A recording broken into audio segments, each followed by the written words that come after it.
여러분, 성경에는 많은 말들이 있습니다만 그 가운데 이 연단이라고 하는 말이 여러 번 등장합니다. 그 말은 쇠붙이를 불에 달구어서 망치로 두드린다 라고 하는 그런 말이에요. 여러분, 그 연단의 과정은 결코 로맨틱하거나 쉽지 않습니다. 우리는 가끔 뜻하지 않게 그런 연단을 받습니다.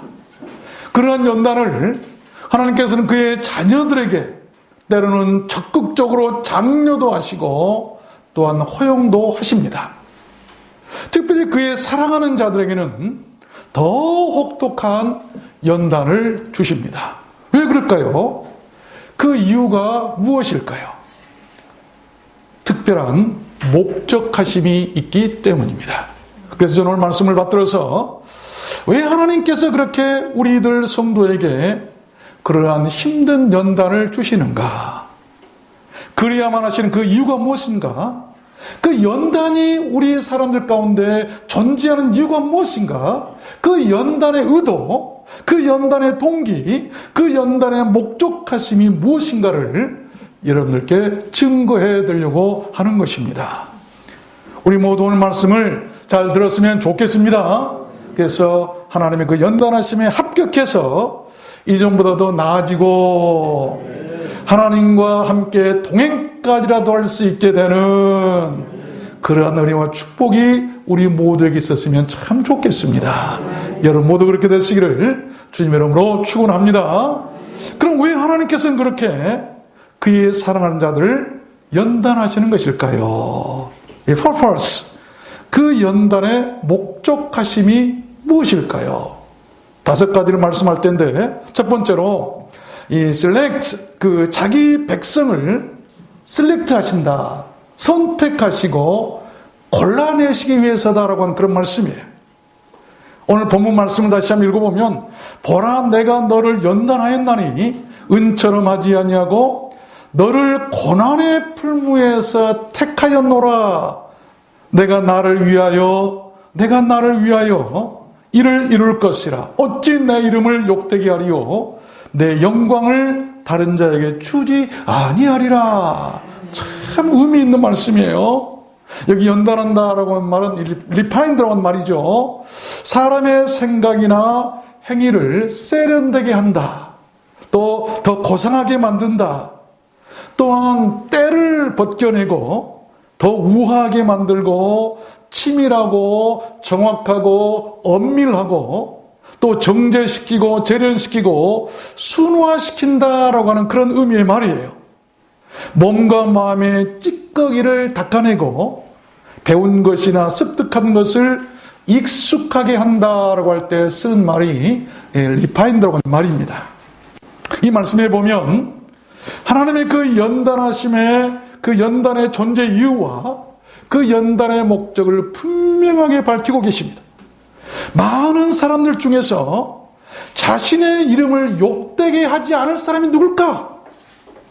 이 많은 세상 사람들 속에서 자신의 영광을, 하나님의 영광을 다른 사람에게 빼앗기지 않을 사람이 누굴까? 끝까지 자신을 섬길 사람을 찾으실 때 그런 사람들을 어디서 찾으신고 하니, 어디서 택하신고 하니, 고난의 풀무에서 그렇게 연단 가운데서 그런 사람이 있는가 하여 택하시겠다라고 하는 그런 말씀이에요. 여러분, 하나님의 자녀가 되기를 원하십니까? 하나님과 동행하며 천국 가기를 원하십니까? 하나님은요, 그런 사람을 고난의 연단 풀무 속에서 찾고 계세요. 하나님께서는 그런 사람을 구원하시고 그런 사람에게 자신의 일을 맡기실 것이고 그런 사람과 함께 동행하길 원하시는 줄 믿습니다. 그렇습니다. 하나님의 나라에는요, 그런 사람들이 필요하기 때문이에요. 그렇게 연단을 받게 하신다는 것 아니겠습니까? 연단을 결코 두려워하지 마십시오. 모든 연단 속에는 하나님의 뜻하심이 반드시 있습니다. 몰린 캐로도스라고 하는 사람이 쓴 찬송생활의 능력이라고 하는 책이 있어요. 그 책에 보면 정신지체장애 딸을 둔 그 부부 이야기가 나와요. 수년 동안 온갖 방법을 통해서 그 정신병에 걸린 딸을 고치려고 했지만 고치질 않았어요. 그러다 우연히 이 캐로도스 목사님의 설교를 듣게 되었는데, 여러분, 역경 그 자체를 감사하고 그런 역경을 주신 하나님을 찬송하십시오. 처음에는 이 말을 듣고 아니 어떻게 찬송이 나올 수가 있겠는가, 감사가 나올 수 있겠는가 했겠지만, 그러나 하나님께서 자신들에게 주신 말씀이라 생각하고 순종하는 마음으로 무릎을 꿇고 이런 기도를 했습니다. 사랑하는 주님, 저희는 주님이 저희를 사랑하시는 것과 저희 딸을 저희보다 더 사랑하고 계심을 알고 있습니다. 이건 보세요. 부모들보다 정신병에 든 내 딸을 하나님은 더 사랑하고 계심을 나는 안다. 이해할 수 없지만 딸에게 정신병이 있는 것으로 인해서 주께 감사합니다. 우리를 향하신 주님의 사랑과 지혜에 감사하고 찬양합니다. 그런데 놀랍게도 그 기도 후에 전혀 가능성이 없었던 그 딸이 완쾌하게 되었고 결혼까지 해서 아름다운 가정을 이루게 되었답니다. 그로 인해서 그들은 하나님의 살아계심을 분명히 깨닫게 되었고 평생의 주를 위한 헌신자로 살게 됐다는 것입니다. 딸의 그 정신장애가 그의 부모를 하나님을 알게 하고 하나님을 확신하게 하고 평생을 하나님의 일에 헌신할 수 있는 헌신자로 만들었다는 것이죠. 예레미야 9장 말씀에 보면 만군의 여호와께서 이같이 말씀하시되 보라, 내가 내 딸 백성을 어떻게 처치할꼬? 그들을 녹이고 연단하리라. 그들의 혀는 죽이는 살이라. 거짓을 말하며 입으로는 그 이웃에게 평화를 말하나 중심에는 해를 도모하는도다. 하나님께서 가만히 이스라엘 백성들을 보니까 말로 혀로 사람을 막 죽이고 막 화살같이 쏘아내고 거짓말로 속이고 이웃에게 평화를 말하지만은 중심에는 막 남을 어떻게 모해할까, 이런 모습을 보고 하나님께서 내가 내 땅 이 백성들을 어떻게 처치할까 생각하다가 뭐라고 말씀하십니까? 내가 그들을 녹이고 연단하리라. 하나님께서 연단하신 이유예요. 왜? 그 딸 이스라엘 백성들을 사랑하시기 때문이에요. 스가랴 13장 말씀에도 보면 내가 그 가운데 3분의 1을 불 가운데 던져 은같이 연단하며 그같이 시험할 것이라. 나는 말하기를 이는 내 백성이라 할 것이요. 하나님께서 내 백성이다 라고 말할 만한 사람을 위해서 하나님께서는 연단하신다라고 하는 그런 말씀. 계시록 2장에도 보면 네가 받을 고난을 두려워 말라. 볼지어다 마귀가 장차 너희 가운데서 몇 사람을 오게 던져 시험을 받게 하려니 연단하겠다고 말씀이요. 네가 죽도록 충성하라. 그리하면 생명의 면류관을 네게 주리라. 우리가 연단이 와도 죽도록 하나님께 충성해야 할 이유는 생명의 면류관 때문이에요. 종교개혁가 말틴 루터에게 어떤 사람이 와서 물었습니다. 왜 우리가 주일을 성수해야만 됩니까? 그럴 때 이 말틴 루터가 이런 말을 했다고 그래요. 주일을 지키는 것은 천국을 가는 훈련이기 때문입니다. 천국을 가는 그런 연단이기 때문입니다라고 하는 그런 말 아니겠습니까? 여러분, 모든 훈련은 결코 좋은 환경에서 이루어지질 않습니다. 요즘 같은 코로나19 전국이 어쩌면 천국 가는 훈련이고 큰 연단일 수도 있습니다. 주의를 소중히 여기고 잘 지키십시오. 오늘의 내 짐이 내 미래를 더 밝게 할 것이고 내 미래를 더 선명하게 하고 더 강하게 해준다는 것을 우리는 믿어야 합니다. 오늘의 내 연단이 천국 가는 길을 더 밝게 한다는 것을 여러분 오늘 믿으시길 바랍니다. 두 번째입니다. 왜 하나님은 그의 자녀들을 그렇게 연단하실까요? 이 두 번째는 선악을 분별케 하시기 위함이다. distinguishing, 분별한다, 가른다. 히브리 5장 13절 말씀해 보니까 단단한 식물은 장성한 자의 것이니 저희는 지각을 사용함으로 연단을 받아 선악을 분별하는 자들이니라. 여러분, 여기 분별한다는 이 말은 무엇을 구별하고 분간하고 식별할 수 있고 판별한다는 그런 말이에요. 무엇을 가려낼 수 있고 진짜와 가짜를 알아차린다라고 하는 그런 말입니다. 그렇습니다. 사람이 선과 악을 분별할 줄 아는 것은 가장 지혜로운 일이고 생명을 보존하는 길이에요. 멸망하지 않고 영생을 얻는 길이고 그것이 의롭게 사는 길이고 주님과 하나하게 되는 길이에요. 뿐만이 아니죠. 연단은 단단한 식물을 먹을 수 있는 그런 장성한 사람이 되게 한다. 어른이 되게 한다. 믿음과 신앙생활에도 20년, 20년이 가도 나이가 60, 70, 80, 100살이 다 돼도 아직까지 어린아이 같은 사람이 있겠지만 그런 사람을 어른과 같은 신앙인이 되게 하기 위해서 하나님께서 연단하신다. 연단하기 어느 사람 장성할 수가 없어요. 또 지각을 사용하는 사람이 되게 하겠다. 성숙한 마음으로 성숙한 신앙으로 지각을 사용해서 신앙생활할 수 있도록 하기 위해서 하나님께서는 연단을 하신다. 그것이 바로 연단의 목적이고 큰 복이라는 것입니다. 고린도전서 14절에 바울이 이런 말씀을 하죠. 만일 나팔이 분명치 못한 소리를 내면 누가 전쟁을 예비하겠느냐. 내가 그 소리의 뜻을 알지 못하면, 그 분별하지 못하면 내가 말하는 자에게 야만이 되고, 여러분 우리가 분별하지 못하는 무엇이 진리고 무엇이 아닌가, 무엇이 선이고 무엇이 악인가, 이것을 분별하지 못하고 말하는 사람들은 마치 미개인 것 같아. 야만인 것 같다. 신앙의 미개인이 되어서는 안 돼요. 시편 26편에서도 다윗은 또 말하죠. 여호와여 나를 살피시고 시험하사 내 뜻과 내 마음을 달려나소서, 연단시키고 훈련하소서. 그 말이죠. 내가 진리 중에 행하여 허망한 사람과 같이 앉지 아니하며 간사한 자와 동행치도 아니하리이다.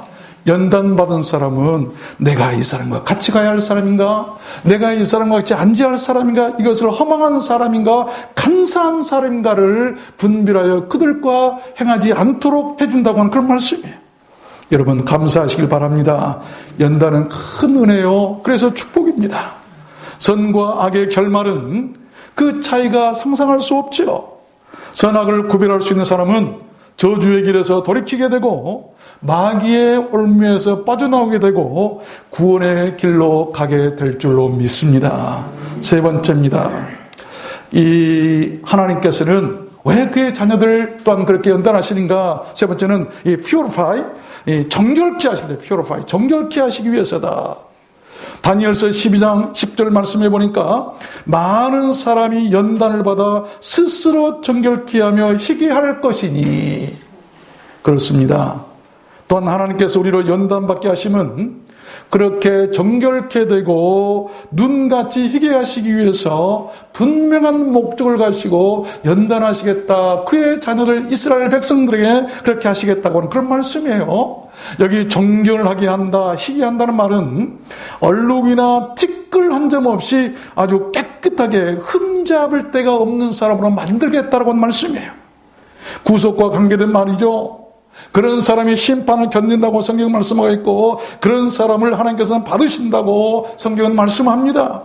무엇으로 그렇게 되는 거 했더니 그 일도 연단을 통해서 그렇게 되더라라고 하는 그런 말씀이에요.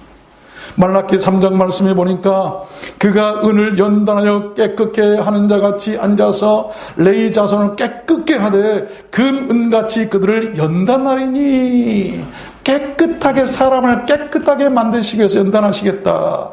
욥기서 23장의 유명한 말씀으로 욥은 고백하죠. 나의 가는 길을 오직 그가 아시나니 그가 나를 연단하신 후에, 단련하신 후에는 내가 정금과 같이 나오리라. 정금과 같이 사람을 귀한 사람으로 만드시기 위해서 하나님께서 그렇게 연단하신다는 것이죠. 여러분, 연단은 우리들 인생 최고의 신앙 훈련입니다. 그 뼈아픈 과정을 통해서 육신의 생각은 버려지게 되고 영의 생각은, 영의 비밀은 깨닫게 될 것입니다.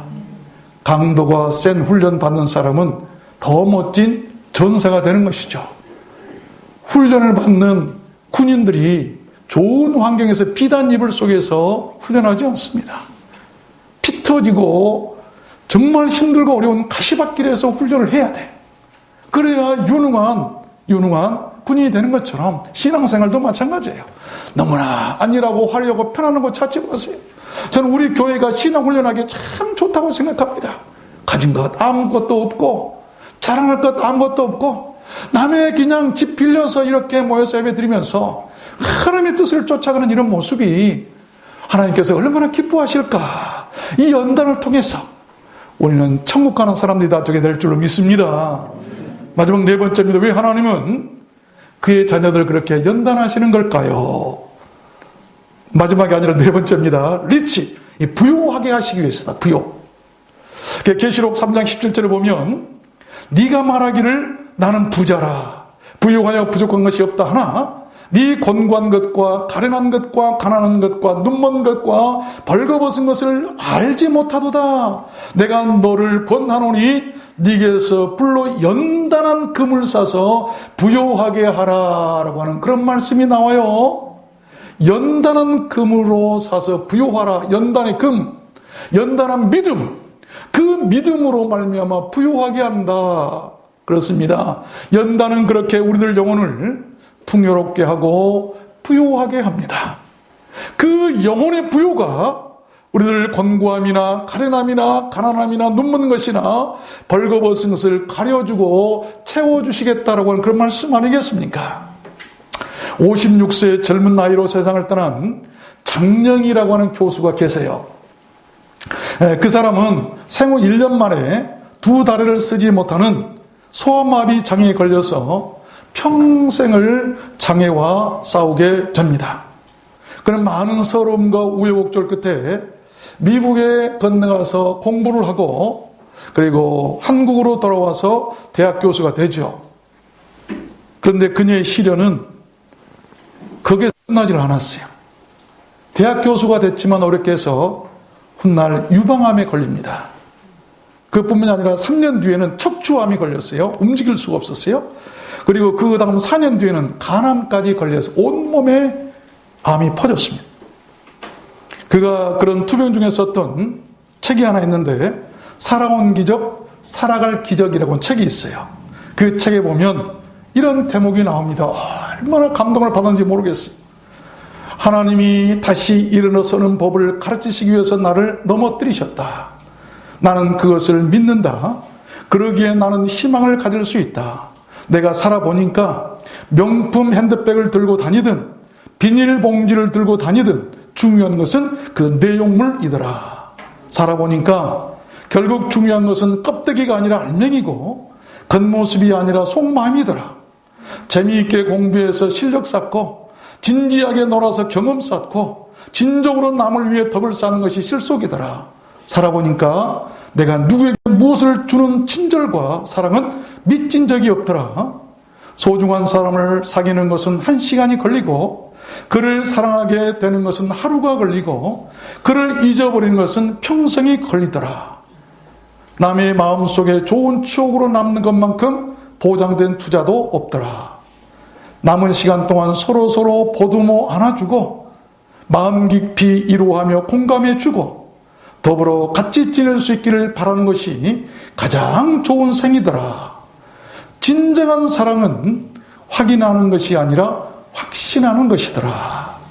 다친 마음을 풀 수 있는 사람은 당신뿐이다. 당신 마음의 비밀번호는 오직 당신만이 알고 있기 때문이다. 우산이 비가 올 때는 아쉽고 비가 개일 때면 귀찮다면 당신은 늘 우산을 잃어버리고 다닐 것이다. 믿음이라는 것이 바로 그런 것이다. 인생을 그렇게 살지 말라. 인생은 한 번뿐이고 인생은 소중하다. 참 은혜로운 그런 신앙인의 고백이죠. 베드로전서 1장 7절에 보면 너희 믿음의 시련이 불로 연단하여도 없어질 금보다 더 귀하여 예수 그리스도에 나타나실 때에 칭찬과 영광과 존귀를 얻게 하려 함이라. 연단의 이유를 분명히 밝히고 계시죠. 잠언 11장에 보면 도가니는 은을 연단하고 풀무는 금을 연단하거니와 여호와는 마음을 연단하느니라. 마지막 5번째입니다. 진짜 마지막입니다. 왜 하나님은 그의 자녀들을 그렇게 연단하실까요? 5번째는 가스펠, 복음을 위해서예요. 빌립보서 2장 21절 보니까 저희가 다 자기 일을 구하고 그리스도 예수의 일을 구하지 아니하되 디모데의 연단을 너희가 안 하니 자식이 아비에게 함같이 나와 함께 복음을 위하여 수고하였느니라. 디모데에게 하나님께서 연단을 주신 것은 복음을 위해서다. 탈무드에 보면 이런 얘기가 나와요. 한 율법학교 학생이 스승에게 와서 스스로 랍비가 될 자격을 갖췄다고 자랑하게 됩니다. 스승이 그 자격이 뭐냐고 묻자 그가 이렇게 대답했어요. 예, 선생님, 저는요 제 몸을 단련해서 맨 땅에서도 잠을 잘 수 있고 들판에 풀을 먹을 수도 있고 날마다 채찍으로 3번씩 제 몸을 때리면서 훈련하고 있습니다. 그러자 그 스승은 멀리 떨어져 있는 한 나귀를 가리키면서 이런 말을 했다고 해요. 얘야, 저 나귀를 보아라. 저 나귀는 매일 맨 땅에서 자고 들판에 풀을 먹고 살고 날마다 3번 이상 채찍으로 주인에게 맞는단다. 내가 보니 너는 지금까지 나귀가 될 자격을 갖추었을지 모르겠지만 랍비가 될 자격을 갖춘 것이 아니구나. 그래서 이게 무슨 말입니까? 우리에게 중요한 것은 외적이고 육적이고 형식적인 세상 자랑이 아니라 중요한 것은 자기 일을 구하는 것이 아니라 복음을 위해 연단받고 예수의 일을 구하고 복음을 위해 수고하는 것이다라고 그런 말씀 아니겠습니까? 디모데후서 2장 9절에 바울은 복음을 인하여 내가 죄인과 같이 매이는 데까지 고난을 받았으니 바울의 모든 연단은 복음을 위해서다라고 말씀하고 있어요. 말씀을 맺겠습니다. 옛날 시골에서 쥐를 잡기 위해서 쥐약을 놓을 때가 있었어요. 쥐약을 고구마나 이렇게 고깃덩어리에다 묻혀놓으면 끝날 일어나 보면 쥐는 없고 동네 개들이 다 죽어 있었어요. 그것을 본 어떤 사람이 개를 훈련시켰답니다. 절대 고기를 못 먹게 하고 먹으면 막 매질을 하면서 혹독하게 때렸어요. 훈련을 시켰어요. 그러자 그 집의 개는 고구마나 고기를 볼 때마다 주인의 얼굴을 쳐다보면서 눈치를 살피더랍니다.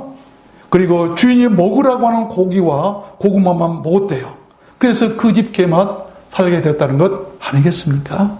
여러분, 우리들 신앙생활도 그래야 된다고 생각합니다.